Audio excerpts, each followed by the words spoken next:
Hey guys, in this video I'm going to be talking about drums of battle and the way people are talking about drums and leatherworking going into TBC, talking about how everyone's going to need them, and it's going to be across the board. Guilds are going to be requiring them, and I guess talk specifically about some of the narratives coming into TBC. Now you might be thinking, what TBC Classic? Like, what are you talking about? Again, it has not been confirmed. It's rumored to come out in May, and a lot of people think it'll be announced at BlizzCon, which is coming up in February. And some patches that they are testing in Classic seem to heavily suggest TBC Classic, but it's not technically confirmed yet, so just keep that in mind. But despite the fact that TBC has not yet been confirmed, obviously a lot of people are talking about it, and people are talking about drums a lot. There's a lot of posts on Reddit, YouTube comments, Twitch chat. People are, already doomsdaying about how, drums are the next world buffs. Everyone's going to have to be leatherworking. Every guild's going to require them. So let's just counter that, right? Only the really hardcore guilds and the speedrunning guilds are going to require these. It is, not something that you need as a average player. It gives 80 haste, which is 5% haste for 30 seconds on a 2-minute cooldown, so 25% uptime per person, but of course multiple people can use them, so the whole group can keep the effect up all the time. But that's drums of battle. But let's get into it, right? There's a lot of people saying, this is the next world buffs, right? And this is really, really, I think, led a lot of people to think drums are something they're not. Drums are a minor increase to your power. And that's all there is to it, right?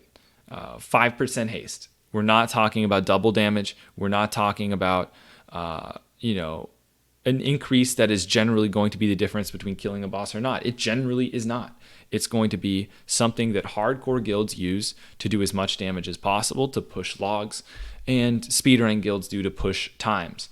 But it is not something that the average player needs or necessarily should get. There's a lot of professions that are going to benefit you personally for how you play the game a lot more than leatherworking, right? When it comes to money making, I think it's obvious that leatherworking is not going to be a good profession for making money, and there's a lot of professions in TBC you can use to make money.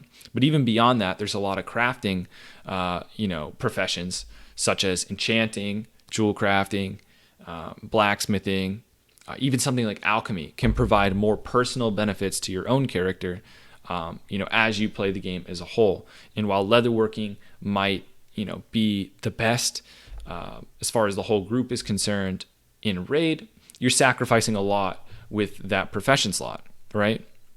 And the main thing that I want to make sure that, you guys take away from this is that world buffs were way more powerful.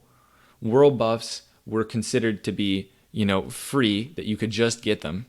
And something that is easy to say, like, hey, just go get them. No, you don't have to learn a profession. You don't have to do any crafting. It's considered like an easy entry into getting them. And then also they like 1.5x or almost double some classes damage. So drums are nothing near it. You don't need drums. Play whatever profession you want. Enjoy the professions in TBC. They're really cool. There's a lot of neat stuff you can get. The only guilds that should be requiring these drums would be very hardcore guilds, speedrunning guilds, and it's really overplayed, number one, how strong they are, and number two, like the widespread requirements. And this goes for a lot of things in TBC, and I want to just remind people that there are far fewer private servers coming, that are TBC than there were vanilla. Right, and recently there's been more, but if you look at the history of private servers, there are far fewer private servers that have been TBC than there were for vanilla. So the information is actually much, much lower, and the majority of players playing on TBC private servers are playing on intentionally buffed servers. These are servers where players are intentionally choosing to play where the bosses are buffed like 2x, 2.5 times as hard as they're, expected to be. And a lot of people then playing on these servers when discussing TBC, all of the people playing on the servers are very hardcore players, hence why they're playing on these buffed servers. And they're also then applying the knowledge that they're learning from these servers to what they think is going to happen in Classic. And so just keep in mind that the vast majority of the content that you're going to see from people talking about TBC is coming from players that are playing on buffed private servers. The overwhelming majority of these players are going to be, I guess, hardcore raiders that want really hard content and that are playing against really challenging content.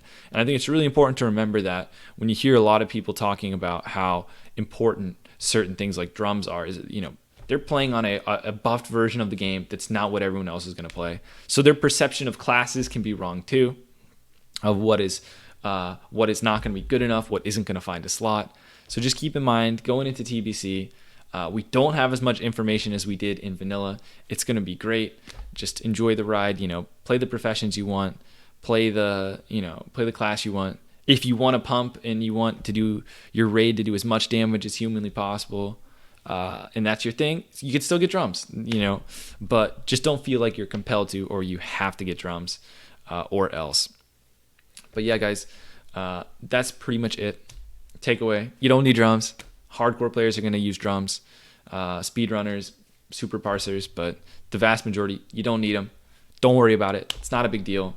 Enjoy TBC. And yeah, talk to you guys next time.